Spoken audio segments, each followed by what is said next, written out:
നമസ്കാരം, കർമ്മ ന്യൂസിലേക്ക് സ്വാഗതം. കേരളത്തിൽ മത്സരിക്കുന്ന ബി.ജെ.പി. സ്ഥാനാർത്ഥികളുടെ പട്ടിക തയ്യാറായി. 16-ന് രാവിലെ ഔദ്യോഗിക പ്രഖ്യാപനമുണ്ടാകും. കേന്ദ്ര നേതൃത്വത്തിന്റെ അനുമതിക്കായി സ്ഥാനാർത്ഥി പട്ടിക സമർപ്പിച്ചിരിക്കുകയാണ്.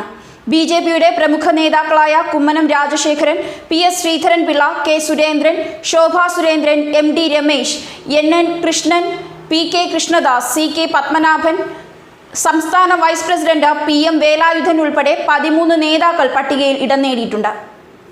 13 പേരെ കൂടാതെ മുൻ IPS, IAS-കാരുടെ പേരുകളും പട്ടികയിലുണ്ട്. എന്നാൽ ശ്രീധരൻപിള്ളയ്ക്ക് പത്തനംതിട്ടയോടുള്ള ഇഷ്ടം കീറാമുട്ടിയായി നിലനിൽക്കുന്നു. ഉറച്ച സീറ്റ് ലഭിച്ചില്ലെങ്കിൽ പേരിനായിട്ട് ഒരു മത്സരത്തിനില്ല എന്നും ശ്രീധരൻപിള്ള അറിയിച്ചതായി സൂചനകളുണ്ട്. ശ്രീധരൻപിള്ളയെ ഒഴിവാക്കി തെരഞ്ഞെടുപ്പിനെ നേരിട്ടാൽ അത് ബി.ജെ.പിയിൽ ഗ്രൂപ്പ് കളിയാണ് എന്ന് പരക്കെ ആക്ഷേപമുയരും. ഇലയ്ക്കും മുള്ളിനും കേടില്ലാത്ത വിധം വിഷയങ്ങൾ രമ്യമായി പരിഹരിക്കുകയാണ് ബി.ജെ.പി. കേന്ദ്ര നേതൃത്വം ഇപ്പോൾ ചെയ്യുന്നത്. ഏറ്റവും ശ്രദ്ധേയമായ കാര്യം, കേന്ദ്രമന്ത്രി കൂടിയായ അൽഫോൺസ് കണ്ണന്താനം കേരളത്തിലെ ഒരു മണ്ഡലത്തിലും മത്സരിക്കാൻ സാധ്യതയില്ല. കേന്ദ്രത്തിൽ ഇനി ബി.ജെ.പി. അധികാരത്തിൽ വന്നാലും മന്ത്രിസ്ഥാനത്തേക്കും കണ്ണന്താനം വരാൻ സാധ്യതയില്ല. തന്റെ സ്ഥാനാർത്ഥിത്വത്തെക്കുറിച്ച് കേരളത്തിലെ ഏക കേന്ദ്രമന്ത്രിയായ കണ്ണന്താനം പ്രതികരിക്കുന്നത് ഇങ്ങനെയാണ്. എന്റെ അപ്രോച്ച് എന്ന് പറഞ്ഞാൽ വേറെ ആർക്കെങ്കിലും നിൽക്കാൻ താല്പര്യമുണ്ടെങ്കിൽ അവരാദ്യം നിൽക്കണം. എനിക്ക് ഒന്നാമത് നിൽക്കേണ്ട ആവശ്യമില്ല. കാരണം എനിക്കിനി രാജ്യസഭ ഇനി 4 വർഷം കൊണ്ടപ്പോൾ എനിക്ക് മത്സരിക്കേണ്ട യാതൊരു ആവശ്യവുമില്ല. വെറുതെ കൊണ്ട് തലയിട്ടിട്ട് കാര്യമുണ്ടോ?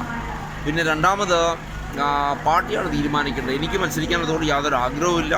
പക്ഷേ പാർട്ടി എന്ത് തീരുമാനിക്കുന്നോ അതനുസരിച്ച് ഞാൻ പ്രവർത്തിക്കും. കാരണം നല്ലൊരു പാർട്ടി പ്രവർത്തനം എന്ന രീതിയിൽ പാർട്ടി പറയുന്ന അനുസരിക്കണമല്ലോ. അതുകൊണ്ട് പാർട്ടി എന്ത് പറഞ്ഞാലും അതനുസരിച്ച് പ്രവർത്തിക്കുമെന്ന് മാത്രം.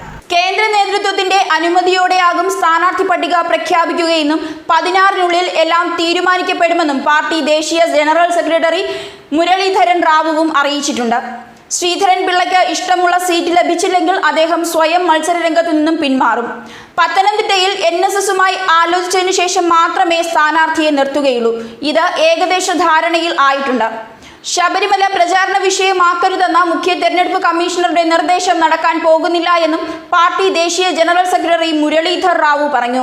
കേരളത്തെ ഏറ്റവും അധികം പിടിച്ചുലച്ച വിഷയങ്ങൾ തെരഞ്ഞെടുപ്പിൽ ചർച്ച ചെയ്ത് ജനകീയ അഭിപ്രായം ആരായുകയും അത് വോട്ടിലൂടെ രേഖപ്പെടുത്താൻ ജനങ്ങൾക്ക് അവസരം ലഭിക്കുകയും വേണം. ശബരിമല പോലുള്ള വലിയ മനുഷ്യാവകാശ മതസ്വാതന്ത്ര്യ വിഷയങ്ങൾ ചർച്ച ചെയ്യാനല്ലെങ്കിൽ പിന്നെ തെരഞ്ഞെടുപ്പിന്റെ അർത്ഥം എന്താണെന്നും മുരളീധര റാവു ചോദിക്കുന്നു.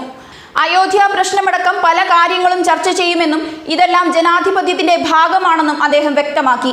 ചില മണ്ഡലങ്ങൾ തന്ത്രപ്രധാനമാണെന്നും ഇവിടെ ആര് മത്സരിക്കണമെന്ന കാര്യത്തിൽ കൃത്യമായി ചർച്ച ചെയ്ത് തീരുമാനമെടുക്കുമെന്നും അദ്ദേഹം പറഞ്ഞു.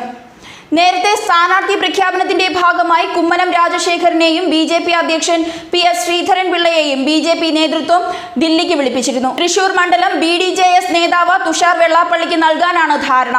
ബി.ജെ.പി. സാധ്യത കൽപ്പിക്കുന്ന പത്തനംതിട്ടയോ തൃശൂരോ ഇല്ലെങ്കിൽ മത്സരിക്കാനില്ലെന്ന് കെ. സുരേന്ദ്രൻ അറിയിച്ചിട്ടുണ്ട്.